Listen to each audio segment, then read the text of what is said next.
So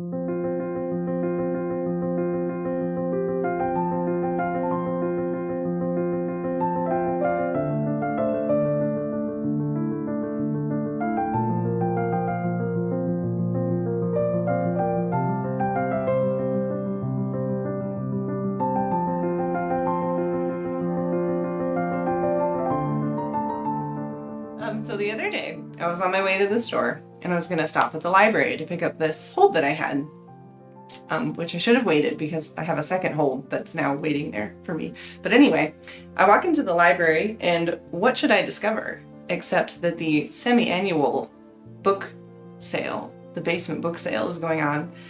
And how could I pass that up even if I had chores to do? So I left my holds at the front desk and I went downstairs. And our library has the most fun basement book sales because it's basically just like another library worth of books, except they're mostly books that can't go into circulation for whatever reason, like they have too many copies, or they're not popular enough, or they're just old and like the spines are too broken, or they're an old edition, or all sorts of things. So I had a grand old time just rummaging through the stacks down there. So it's not quite as big as the haul that I had gotten earlier this year when I went to the spring book sale, but I would say that it's still a respectable size. So I've got some classics, I've got some poetry, I've got a few novels and some random things. So let's get started.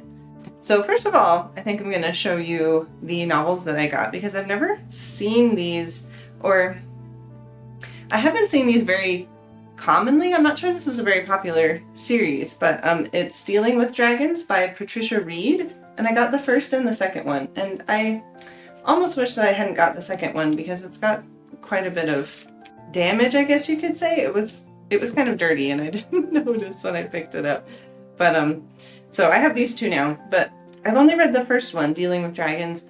I read this probably late high school. I guess it's kind of about like the trope of the renegade princess and how she doesn't want to be a princess and she goes and runs into this dragon. But I remember enjoying it, but I don't remember what it's about. I thought that belonged on my bookshelf because I've been realizing this year that I have a lot of very serious books. I have a lot of literature and poetry and things that are really wonderful to read sometimes, but other times you just want to pick up a nice story, and I remember liking this story. So I thought that deserved a place on my bookshelf right now. And in the same vein of that, which I got an interesting version of this, but I also picked up a copy of Murder on the Orient Express by Agatha Christie. Again, I'm not sure that I would have bought this one if I had looked a little closer at it because it says The Country Inn and Suites all over it, but I thought the cover was sufficiently spooky for a murder mystery book, and I wish I'd looked at it a little closer, but again, all of these were like 25 cents. So I really can't complain, and just another one that's good to have to pick up if you want more of a fun storytelling kind of reading session versus trying to dig into something literary. Oh man, I don't want to insult Agatha Christie though. Agatha Christie is great, so don't think that I don't think she's literary, but it's just not as dense as some other literature if you're looking for a light reading session. So I was happy to have a copy of this because I've read several Agatha Christie's, but I don't actually own any, so this is one of my first Agatha Christie's. Maybe it won't last long on my shelf because it's kind of weird that it has the hotel library imprint all over it, but at least I have it to read. So this next one flows quite nicely off of that because this is the book that I went to the library to pick up. Like this is the book that I had on hold and why I was at the library. But I always want to read those, maybe not romance, but like those, there's like mystery and romance books that have a sort of Christmassy theme. And I love Christmas, so I'm always attracted to like the cover of those books. And then I read the synopsis and I've tried to read them and they're too cringy for me. I'm just like, I can't suspend my disbelief enough to actually enjoy novels like that. And I really wish that I could, or just like cozy mystery type books. I really wish that I could enjoy those. And I always want to read something Christmassy at this time of year, but I don't know what there is. So I was looking for a book like that this year that I might actually enjoy. And so I had put this on hold at the library.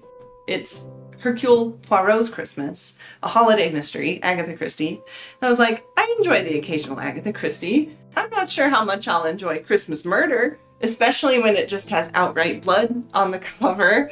But I thought that I'd give it a shot because, like, I need something Christmassy to read, especially because I'm going to be doing Christmas vlogs this year. And I'd like something like holiday themed to talk about or something to enrich that conversation. So I'm going to start this, I think, in December, just because, for obvious reasons. Maybe I'll enjoy this a little bit more than the shallow Christmas novels that fail to deliver for me. So I was glad that I picked that up. On a similar note, I also picked up this one in the children's section. It's the short story, The Gift of the Magi. It has some other stories in there because that short story is very, very short. It's only a couple of pages. But I thought this would just be nice to pick up for some Christmassy vibes again. And they're classic, so that'll be nice to just pick up for a few minutes around the Christmas season and enjoy that. So next I think I'll talk about the poetry ones. I got this lovely little copy of Poetry of Keats, and I'm not super familiar with Keats. I think he's a romantic, so correct me on that if I'm wrong. It was just a pretty little old book, and I like pretty little old books with nice illustrations in them. Oh, it's kind of bright, isn't it?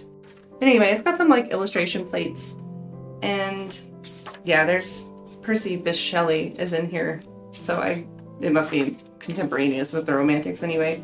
I wasn't familiar with him, but I liked the look of the book, and as I flipped through, I saw that there was just some really nice like pieces on nature and like birds and forests and stuff, and I thought that was just nice. And I'll add that to my poetry collection. I have a lot of old hardbacks like this that are just single authors, because I think they used to publish things like that more, of just like the poetry of John Donne or the poetry of so-and-so, and I just like to have them on my shelf because I like to think that I'll become more familiar with that period someday, and then I'll be able to pick that one up and go deeper on an author. So that one was really nice. This next one I was on the fence about getting because the cover is pretty dilapidated, let's say, but so this one is the collected poems, complete and unabridged, the poetry of Robert Frost. And I don't have any Robert Frost. And I know that he's a lot of people's favorite. Like, I just don't have much 20th century literature in the first place. But this one was published in the early 70s, and he had not been passed away very long when this was published. And I just thought that was really interesting to make it more of like a historical piece in itself. It's the complete and unabridged poetry, so it's every piece of poetry. It says in the beginning, it's every piece of poetry that they could reasonably consider finished that he still had in his possession when he died. I just thought that was a really unique volume to have.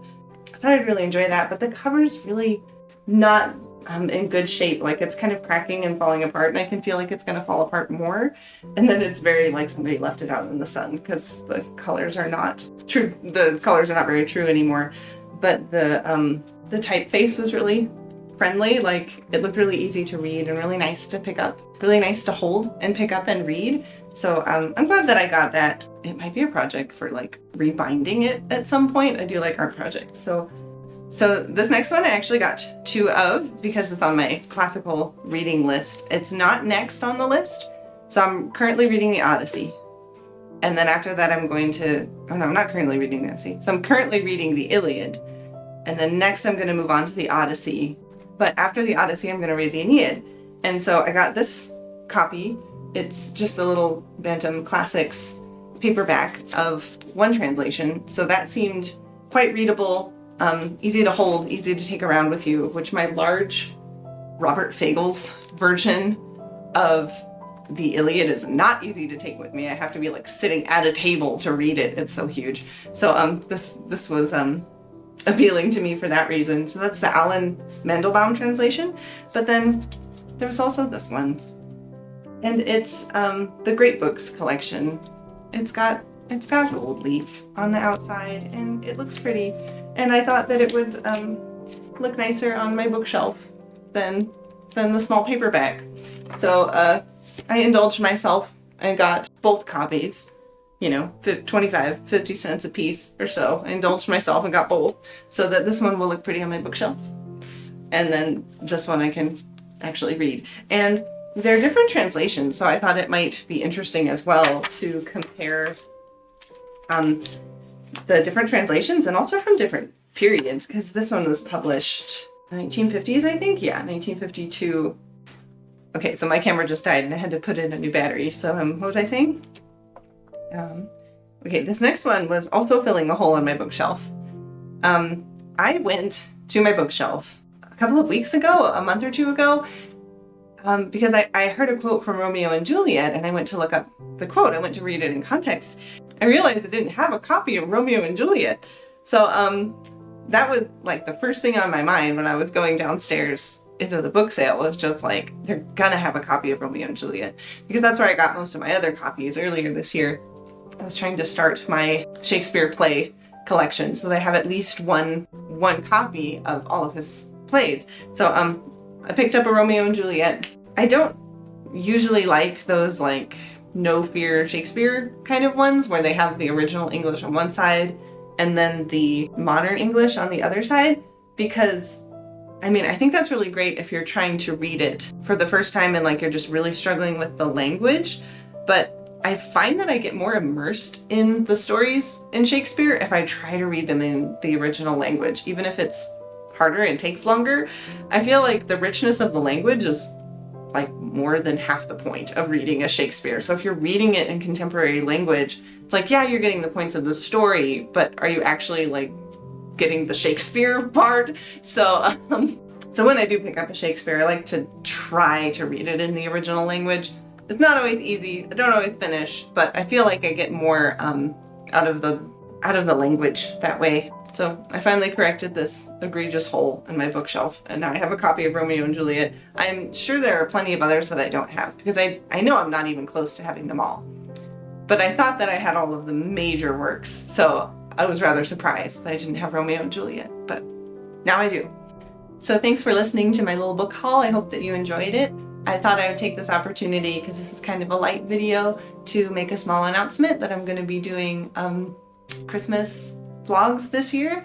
I'm thinking of doing kind of a bookish advent calendar, so from the 1st of December and until the holiday. I hope that you'll join me for that, and I hope that's a lot of fun. I'm really excited to film it and share it with you, so I hope that you'll enjoy watching it. So thanks for being with me today, and I'll see you soon.